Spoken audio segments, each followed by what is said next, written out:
Olá, sejam bem-vindos a mais um episódio do Oncogeriatria Brasil Convida. Eu sou Lucila Pontes, médico oncologista e cofundadora da Oncogeriatria Brasil, e vou te acompanhar nesse episódio. A Oncogeriatria Brasil é uma empresa de ensino focada na educação para envelhecimento. Acreditamos no poder da educação para proporcionar melhores desfechos no tratamento oncológico desta população. O bate-papo de hoje conta com o apoio da AstraZeneca. E para que você possa se manter atualizado em tudo que se refere à oncogeriatria, não se esqueça de se inscrever no nosso site e em todas as nossas mídias digitais. No episódio de hoje, a gente vai falar sobre um tema pouco comum, pouco discutido, que é o Julho Amarelo. O que há de novo na jornada do idoso com neoplasia de fígado e vias biliares?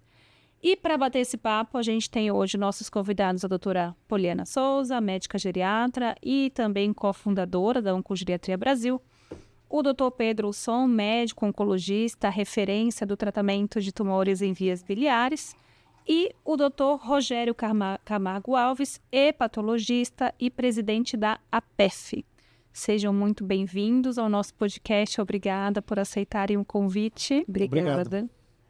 O mês de julho eu não sabia, mas ele é escolhido para a conscientização das hepatites virais, destacando as ações de vigilância, prevenção e controle da doença. Rogério, quando eu pesquisei para montar aqui o nosso roteiro, eu me deparei com a informação de que um dos objetivos do Ministério da Saúde é eliminar as hepatites até 2030, em alinhamento com as ODS da ONU. Isso é possível? Bom, primeiramente eu queria agradecer o convite, é um prazer estar dividindo aqui com vocês esse espaço. O Julho Amarelo, para mim que sou hepatologista, eu falo de Julho Amarelo há mais de 10 anos, né? Porque é o tal do mês de conscientização das hepatites virais. Doença essa que a gente viveu eu estou fazendo 25 anos de formado esse ano e a maior mudança que eu vi na medicina é isso. Quando eu era residente, eu tratava um paciente com interferon pegilado, talvez muita gente não saiba nem o que é. E o paciente tinha 6% de taxa de cura, hoje a gente tem 95% de taxa de cura. Então hoje todo mundo que detecta hepatite C, cura. Então o maior desafio hoje da população mundial é descobrir as pessoas que têm hepatite C e não sabem que tem. Porque uma vez que ela diagnosticou, ela vai tomar um comprimido 12 ou 24 semanas e vai curar. Essa 2030 é uma meta da ONU, era uma meta da Organização Mundial de Saúde, que provavelmente ela não vai ser atingida por causa da Covid, né? A gente ficou 4 anos aí enclausurado dentro de casa, mas a gente continua batendo nessa tecla da erradicação.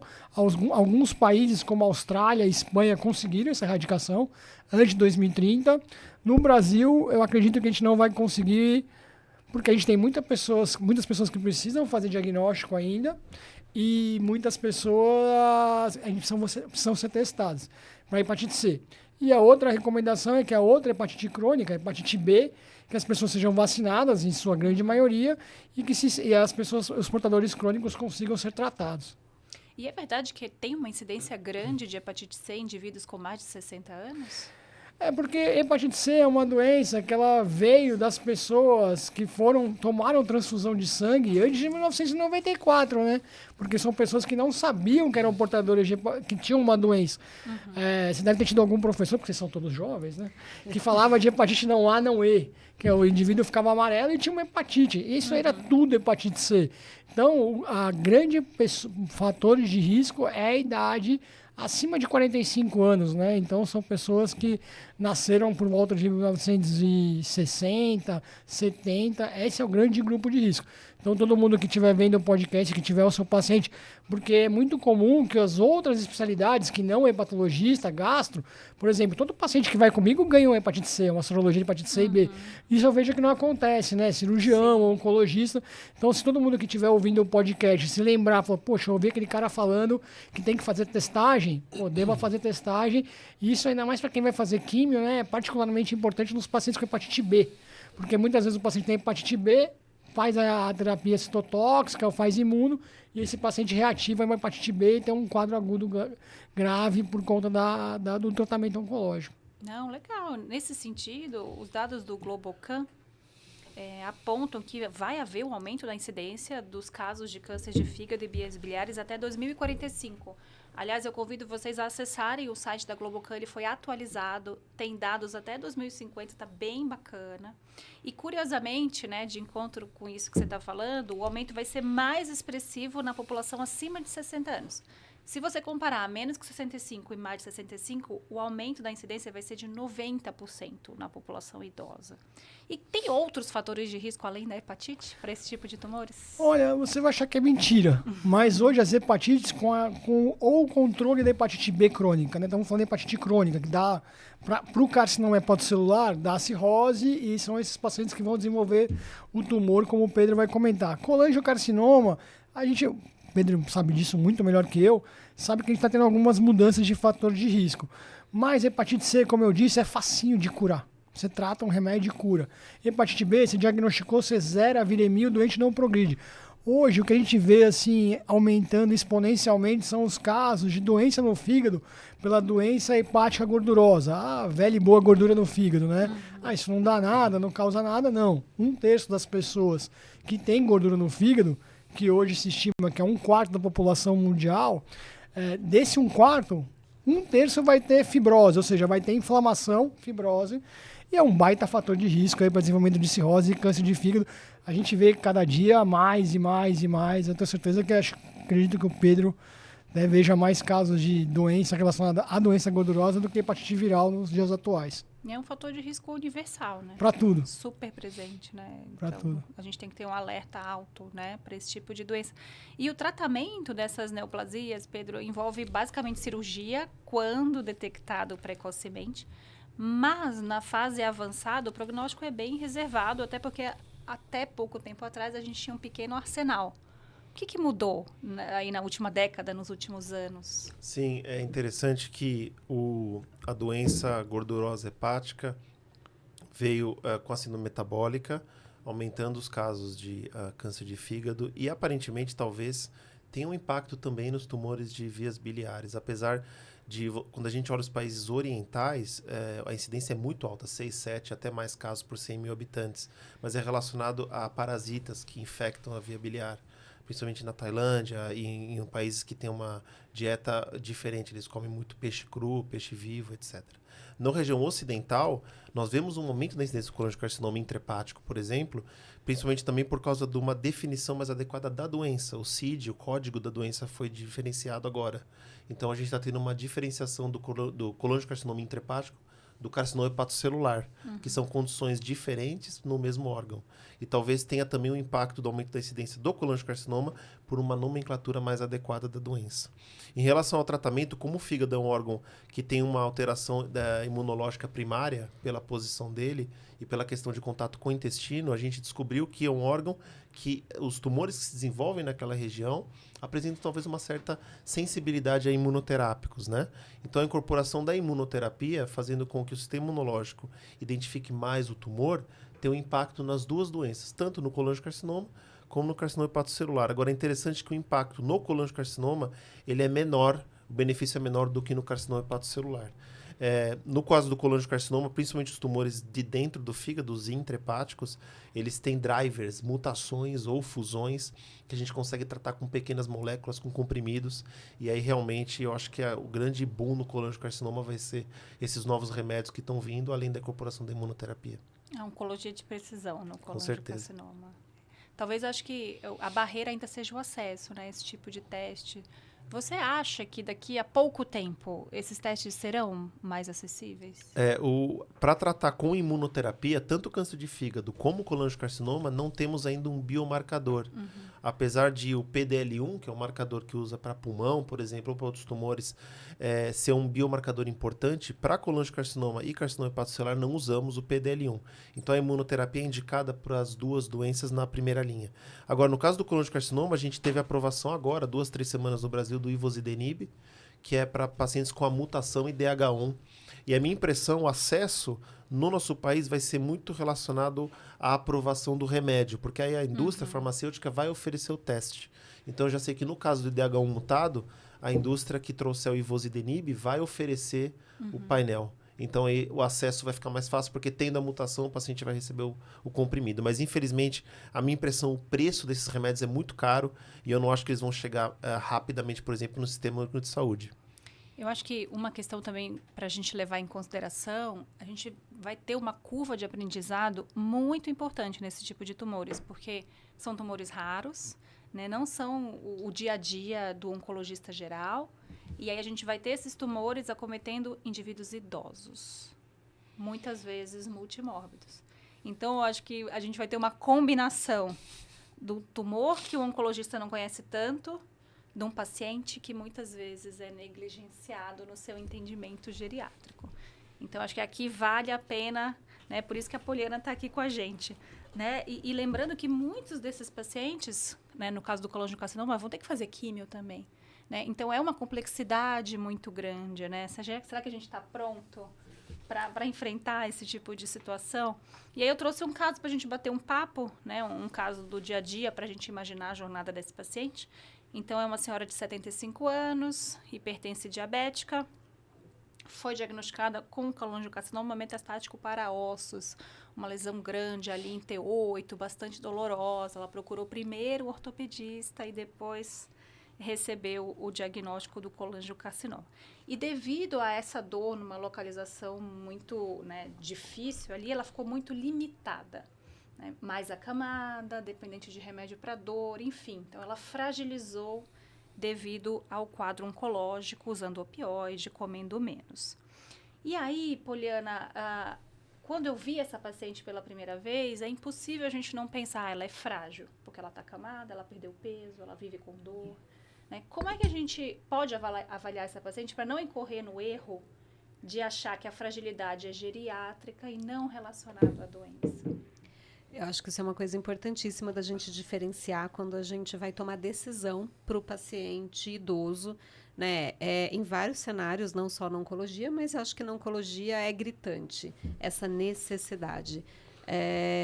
Eu preciso conhecer a história desse paciente, e é importante a gente não olhar para a funcionalidade dela só neste momento, nessa minha primeira avaliação, mas eu entender como ela funcionava poucos meses atrás, né? Antes de começar essa dor, antes dessa paciente se limitar, como era a funcionalidade dessa paciente, né? Como era o seu dia a dia, o que ela era capaz de fazer, se ela era independente ou não era independente, né? Se ela tinha sua autonomia preservada, enfim, por quê? Porque diferenciar se essa fragilidade veio antes de outras comorbidades, de um processo de envelhecimento pouco favorecido, né? E essa paciente já teria uma expectativa de vida reduzida, a sua funcionalidade reduzida por outras razões que não o câncer, do que eu identificar que provavelmente ela perdeu função por causa do câncer. Porque isso me aponta uma possibilidade dessa paciente ser capaz de retomar, talvez não totalmente a sua funcionalidade prévia, mas boa parte da sua funcionalidade prévia, se essa fragilidade foi em decorrência da doença oncológica, né? Então, eu trato a doença, eu resgato esse paciente. Diferente de pacientes que já vêm fragilizando há muito tempo, que esse paciente já vem decaindo no seu processo de envelhecimento e que provavelmente o tratamento vai ser um fator a mais de fragilização e não de resgate da funcionalidade prévia desse paciente. Então, talvez assim uma pergunta mágica, né, para o colega ter em mente para questionar este paciente, né? Antes do adoecimento, como você era? Né? Você fazia suas atividades instrumentais com ou sem auxílio? E existe um prazo assim? O quanto é antes do adoecimento? Meses? Poucos meses? Como que você costuma direcionar Eu isso? acho que o ideal é você tentar relacionar o início do sintoma da doença, tá? Nesse caso que você trouxe, é uma paciente que nitidamente parou as atividades por conta da dor. Né? Antes dela iniciar esse quadro álgico, como ela era? Ela ia no mercado, ela fazia compra, ela carregava sacolinha, ela dirigia, ela, sei lá, ajudava os filhos, levava o neto na escola, buscava, o que ela fazia dentro de casa, ela conseguia cuidar da casa sozinha, ou ela já não conseguia fazer nada disso mesmo antes da dor. Né? Ela já precisava de auxílio das pessoas para executar as atividades dela, não conseguia fazer seu autocuidado, ou ela conseguia fazer seu autocuidado. Então, a gente tentar relacionar aí com o início dos sintomas é uma estratégia interessante para a gente entender o quanto os sintomas da doença oncológica estão impedindo esse paciente de executar, né, as suas atividades, colocando ele numa posição aí de diminuição de mobilidade, sarcopenia, enfim. Né? Deixa eu fazer uma pergunta. Como que a toxicidade do tratamento entra nessa equação? Por exemplo, eu vou fazer um tratamento para aquele paciente que está mais limitado, mas que pode melhorá-lo, mas pode piorá-lo no geral. Como entra? Eu vejo essa discussão todo santo dia em tumor board, em tudo, todo dia. Porque hoje o nosso grosso é paciente de 78, 80, 84, 85. O paciente que fragilizou, independente dele ser previamente não frágil ou vulnerável, enfim, um paciente mais rígido, nesse momento que ele vai receber o tratamento, ele tem um risco maior de toxicidade, sim. Não tem como falar que não, né? Porque as ferramentas para avaliação de toxicidade eu tenho que avaliar o agora. Eu tenho que avaliar o que eu tenho de reserva agora, nesse momento, para esse paciente. Então, essa fragilização, mesmo que tenha sido pela doença, ela coloca, sim, esse paciente em um risco de toxicidade. E aí a gente tem que pensar quais são as estratégias que eu posso colocar para reduzir o risco de toxicidade desse paciente. Então, como é que eu envolvo equipe multi, por exemplo? Como é que eu envolvo fisioterapia? Como é que eu envolvo nutrição? Como é que eu melhoro a condição física desse paciente, né, para eu iniciar o meu tratamento ou concomitante aí ao meu tratamento para eu reduzir risco? Mas eu sei que ele é um paciente que tem risco de desenvolver toxicidade. Eu acho que a grande diferença é eu entender que esse paciente, embora tenha risco de desenvolver toxicidade, ele tem uma chance muito maior de se recuperar da toxicidade do que aquele que já era frágil antes. Aquele que já era frágil antes de todo esse processo, provavelmente, ele não se recupera da toxicidade. Agora, esse paciente que fragilizou pela doença, embora ele tenha, sim, um risco aumentado de toxicidade, e aí a gente vai ter que desenhar essa jornada, pensar em dose, em como eu posso mexer no meu esquema de forma a reduzir toxicidade, dar o suporte para ele tolerar essa toxicidade, mas ele é um paciente que tem uma chance maior de se recuperar de possíveis adversidades aí do tratamento. O outro paciente não. Aquele que já era frágil previamente, provavelmente essa toxicidade coloca ele em um risco maior ainda de perder funcionalidade. Eu acho que por isso, uma vez que a gente fez o diagnóstico do tumor, aí tem que partir para o diagnóstico geriátrico. E aí você consegue em etapas ir respondendo essas dúvidas. Então, por exemplo, essa paciente era uma paciente totalmente funcional antes das queixas de dores. Morava sozinha, fazia as compras, etc. Né? Então, claramente, ela fragilizou pela doença. Então, você entende o diagnóstico geriátrico dela, calcula a expectativa de vida dela. Então, sem o câncer, quanto ela viveria? Então, essa paciente especificamente tem uma expectativa de vida acima de 5 anos, em torno de 10 anos sem o câncer. Então, com certeza, ela morre do câncer. Então, tá bom, é uma idosa que vai receber um tratamento mais intenso. Aí chega nessa etapa. E como avaliar a toxicidade? Né? Especificamente para um colangiocarcinoma, ela vai receber uma combinação de 2 químios e imuno. Então, a gente tem scores para calcular a toxicidade de risco à quimioterapia. Então, você vai ali pontuar. É claro, o que a Poliana falou faz todo sentido, né?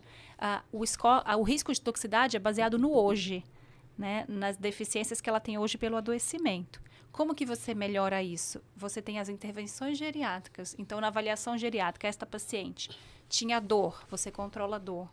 Estava desnutrida, você dá o suporte nutricional. Precisava de fisioterapia, você reabilita. Isso, por si só, já diminui a chance dela ter toxicidade à quimioterapia, por exemplo. E aí, depois, a gente vai pensar como que a gente adapta os nossos esquemas, né? Hoje, ainda, a gente não tem tanto estudo clínico relacionado a isso, mas eu acho que o corpo de evidências vem aumentando. E para essa paciente, Pedro, assim, as minhas dúvidas, né, ali no momento, paciente diabética, ainda não tinha neuropatia, mas já tinha um clearance ali em torno de 60, qual o esquema que a gente vai oferecer para ela? Cisplatina? O que você recomendaria nesse cenário? Lembrar que o esquema de químio veio do ABC02, né, um estudo que estava aí 10, quase 15 anos como a terapia padrão para colangiocarcinoma avançado, que é cisplatina e gemcitabina. Venceu o gemcitabina em fase 3 randomizado e ficou durante décadas. O que acontece é que muitas vezes a gente não usa cisplatina. A gente troca para carboplatina ou até a gente faz regimes que troca para oxaliplatina, que é o GEMOX. E esses regimes, a gente tem fase 2 não randomizado ou controlado, mostrando que é não inferior a cisplatina e gemcitabina, mas a gente tem que lembrar que o melhor regime hoje em dia é baseado no Topaz-1, que é o estudo de fase 3 randomizado, multicêntrico, que usou durvalumab mais cisplatina e gemcitabina. O estudo foi positivo em sobrevida global, em taxa de resposta, sobrevida de progressão. E uma coisa interessante com o colangiocarcinoma, eu comparo muito, não a doença etiologicamente, porque são diferentes, mas em relação ao impacto no paciente e no idoso, como doenças letais. A gente tem que diferenciar muito de próstata, mama. Dificilmente a gente vai ter algum paciente que não tem um risco alto de falecer por colangiocarcinoma avançado ou pâncreas avançado. Então, quando você faz um risco de letalidade da doença e sobrevida, a maioria das vezes a gente tem que tratar o colangiocarcinoma. Então, o que eu faria nesse caso, provavelmente eu trocaria para carboplatina e faria carboplatina, gemcitabina e durvalumab e eu reduziria a dose. Geralmente eu reduzo de 15%, 20%. Agora, uma coisa interessante, o Topaz-1 só avaliou cisplatina e gemcitabina e depois de 8 ciclos tinha a opção de parar o regime ou continuar a durvalumab. A gente sabe que muitas vezes tem pacientes que têm tumores periampulares, por exemplo, de papila duodenal, não estavam incluídos no Topaz-1, ou então pacientes com performance ruim, ECOG-2, pacientes, então, às vezes que fazem GEMOX, pacientes que a gente quer deixar a quimioterapia junto com o durvalumab, e esse cenário é a realidade, não é tão a realidade do Topaz-1. Então, a gente tem um estudo em andamento que vai abrir, chama Turmaline, e é um estudo que vai ser liberado pelo Dr. Vogel, inclusive, que eles vão incluir doenças de vida real, então o Real World Evidence estudo, que vai incluir papila, ECOG-2, GEMOX, outros regimes, carboplatina, e vai ter a opção de continuar a genzar com durvalumab. E a minha impressão vai ser um estudo positivo também e vai dar maior segurança na nossa conduta atual, mas para esse caso eu sairia um pouco do guideline e faria carboplatina, genzar e durvalumab, ou até GEMOX e durvalumab, seriam as duas opções. O que você comentou é perfeito, né? Porque o Topaz, a mediana de idade foi 64 anos. Tiveram pacientes até 85 anos incluídos, mas sem dúvida não é o paciente do nosso consultório, né? Não espelha o dia a dia. Então, estudos de mundo real são essenciais para que a gente possa construir devagarinho a evidência dessa nova população que chega nos consultórios. E uma dúvida também, Rogério, assim, paciente com hepatite B e C, tem alguma contraindicação a receber químio ou imunoterapia? Hepatite B, se for fazer quimioterapia e imuno, teoricamente ele precisa estar pouco virêmico, porque quando se você for fazer tratamento citotóxico, você diminui o sistema imune, o vírus ele tem um flare, e quando o sistema imune se reintegra, ele pode ter um flare muito agudo. Então, para hepatite B, precisa tomar um pouco de cuidado, olhar a sorologia, olhar a carga viral. O ideal é que, tendo hepatite B, tratar antes.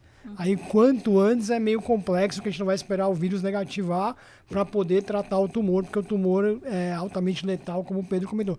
Hepatite C, problema zero. É um vírus, são doenças diferentes nesse aspecto. Pode tratar e depois, se a gente quiser, a gente trata hepatite C junto. Hoje, a única contraindicação de tratamento de hepatite C é uma sobrevida esperada menor que 6 meses. Então, todo mundo vai tratar hepatite C, né? Hepatite C não tem problema. Hoje, problema zero. Hepatite B é bom tomar um certo cuidado. Não, legal. Isso é importante para a gente lembrar, né? Que nem sempre a gente pede a pesquisa. Né? É fundamental. Não, normalmente não pede. Normalmente fala, meu Deus.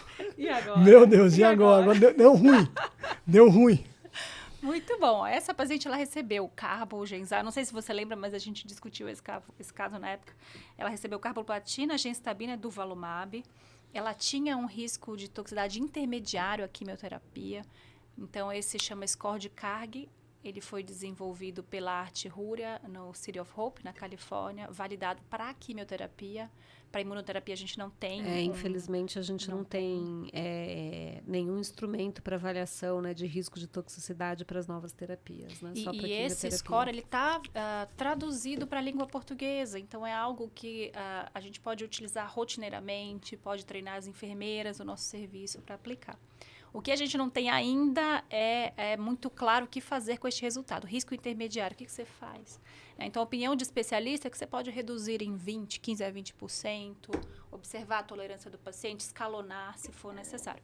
De forma geral, ela tolerou muito bem o tratamento, ela teve toxicidade hematológica, precisou de transfusão de hemácias em uma ocasião, mas ela tolerou muito bem, sem dor, né? E após 7 ciclos de reavaliação, o PET mostrou resposta completa. Mas eu queria discutir um pouco com você, Pedro. É claro que os desfechos clássicos são importantes. Essa paciente teve resposta completa, tudo que o oncologista quer. Queria que você comentasse um pouco, assim, esses novos tratamentos, eles agregam também em sobrevida global? E quais os outros desfechos você considera que são importantes para a gente levar em consideração? Sim, teve uma apresentação agora do Topaz 1 especificamente, de 3 anos de segmento. Em 3 anos, em 36 meses, você tinha o dobro de chance do paciente estar vivo, de 6% com químio para 12%, 13%. Então, olha que doença terrível, né? Em 3 anos, 6% com químio estão vivos com essa doença. Aumentou, dobrou a chance, mas ainda é muito aquém do que a gente quer, né? 12%, 13% é pouco. Mas uma coisa interessante para ver, além desse dado de sobrevida global, então eu estudo positivo de sobrevida global e aumenta a sobrevida a longo prazo, é que uma coisa que poucas pessoas percebem nessa atualização, ficou bem claro, eventos adversos graves foi menor que o braço do Durva. Então a gente para pensar um pouco, se um braço era quimioterapia, cisplatina e Genzar, o outro era cisplatina, Genzar e Durvalumab, e teve menos evento adverso grave no Durvalumab, é porque os eventos adversos são relacionados à doença. Que é uma doença sintomática.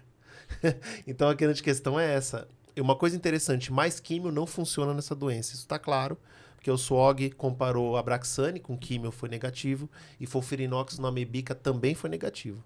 Então, o caminho do colangiocarcinoma são as outras terapias. Essa paciente, provavelmente, a gente tem que fazer um sequenciamento, né, de nova geração, e se vier um achado acionável e ela progredir, seria a segunda opção para ela após agora Durva, terapia-alvo, sem dúvida nenhuma, se ela tiver um achado acionável antes de qualquer quimioterapia. Até porque a próxima seria a Folfox, ela tem neuropatia, então não pensaria. Todas essas terapias de segunda e terceira linha aumentam sobrevida global, 20, 25, até 30 meses, dependendo do remédio. A gente estava discutindo um caso agora, né, de uma paciente que teve uma fusão FGFR2 com uma resposta incrível. Então, o caminho do colangiocarcinoma vai ser a gente sair da químio, sem dúvida. E em breve, espero que seja o mais rápido possível. Não, legal. E assim, lembrar que o nosso tratamento ele precisa ser útil, né? O oncologista avalia a utilidade com esses dados clássicos sobre vida global, taxa de resposta, mas existem desfechos relacionados ao paciente, né? E para essa paciente, o que foi mais significativo, obviamente, o controle de dor, mas a recuperação da independência dela no dia a dia. Né? Então, isso, né, é um tratamento útil quando a gente entrega desfechos clássicos e os desfechos relacionados ao paciente. Independência e qualidade de vida, né? Sem dúvida. Gente, muito bom. Acho que a principal forma da gente otimizar a jornada do idoso com neoplasia de fígados e vias biliares é oferecendo um cuidado coordenado e guiado por intervenções geriátricas. Então, por favor, eu queria que cada um de vocês deixasse uma mensagem final aos nossos ouvintes. Como que vocês acreditam que esse olhar oncogeriátrico pode agregar valor aos nossos pacientes? Pode começar, Poliana. Eu acho que é muito difícil a gente pensar em desenhar a jornada de tratamento de um idoso hoje sem saber quem é esse idoso, né? E a avaliação geriátrica nesse paciente nos dá essa noção de quem é esse indivíduo que a gente está tratando. Como ele é funcionalmente, como ele é cognitivamente, quais são os valores dele em relação ao tratamento, o que é importante para ele em relação ao tratamento, qual é o seu estado nutricional, onde eu posso atuar para melhorar essa jornada, né, do ponto de vista geriátrico mesmo, em que pontos eu posso intervir para ajudar, né, o oncologista, o cirurgião, quando esse paciente precisa de um tratamento cirúrgico, onde eu posso intervir para melhorar os desfechos desse paciente, não só naqueles desfechos que interessam ao tratamento oncológico, mas naquilo que interessa ao paciente também, o que é importante para ele ganhar nesse processo, não perder nesse processo. Então, acho que é fundamental a gente ter o olhar individualizado, né? É precisão do câncer e a precisão do paciente, né? Rogério. Puxa, eu queria agradecer, porque eu aprendi pra caramba aqui hoje, porque, como eu disse durante a discussão, a gente vê esses casos toda semana, e aí aquele de 70 que a gente quer fazer uma intervenção monstruosa e talvez não tenha condição, e aquele de 85 anos que a gente não quer fazer nada e talvez com um tratamento ele tenha benesse. Eu, como hepatologista, eu orbito com a oncologia, mas eu sou um semi-analfabeto nesse capítulo da geriatria. Eu aprendi pra caramba, foi muito legal. E se eu tivesse que deixar uma mensagem pros oncologistas ou geriatras, é que façam os testes de hepatite B, hepatite C. É simples, é fácil, é rápido, é barato. Tem tratamento no SUS, o tratamento é de graça, o nosso país dá, diferente do que a gente está acostumado a ver. Que façam os testes para não terem surpresas negativas. Mas eu aprendi muito, achei muito legal. Legal. Pedro. A minha impressão, como nós temos esse acesso, né, os 2 hospitais que eu trabalho, no HCOR e no Einstein, a avaliação ela me ajuda a modificar os regimes. Eu acho que a oncologia, hoje em dia, nos dá a capacidade técnica de modificar os regimes de acordo com teoria. A gente tem muito dado já para modificar o regime. Então, como a gente faz uma quimioterapia que às vezes é semanal, eu posso passar para 14 dias. Uma quimioterapia que é D1, D8, eu posso não fazer o D8. E no caso de reduzir dose, 15%, 20%, né? Tem pacientes, por exemplo, que eu já tratei só com gemcitabina e durvalumab e também teve um benefício muito bom. Então, a gente tem que incorporar essa informação no sentido de mudar a prática e não só ver aquele relatório e não realizar. Porque, no fim do dia, o que a gente está buscando, né? É dar quimioterapia, dar tratamento ou melhorar a vida do doente no final, né? Então, talvez focar mais no paciente, eu acho que faz parte. Muito bom, obrigada, gente. Então, neste episódio, a gente conversou sobre o Julho Amarelo, o que há de novo na jornada do idoso com neoplasia de fígados e vias biliares. E eu espero que esse bate-papo tenha proporcionado um olhar ampliado sobre câncer e envelhecimento. Agradeço novamente à AstraZeneca por ter apoiado essa iniciativa. Lembre-se de inscrever no nosso canal, no nosso site, nos acompanhar na rede, para ficar atualizado em tudo que se refere à oncogeriatria. Até o próximo episódio.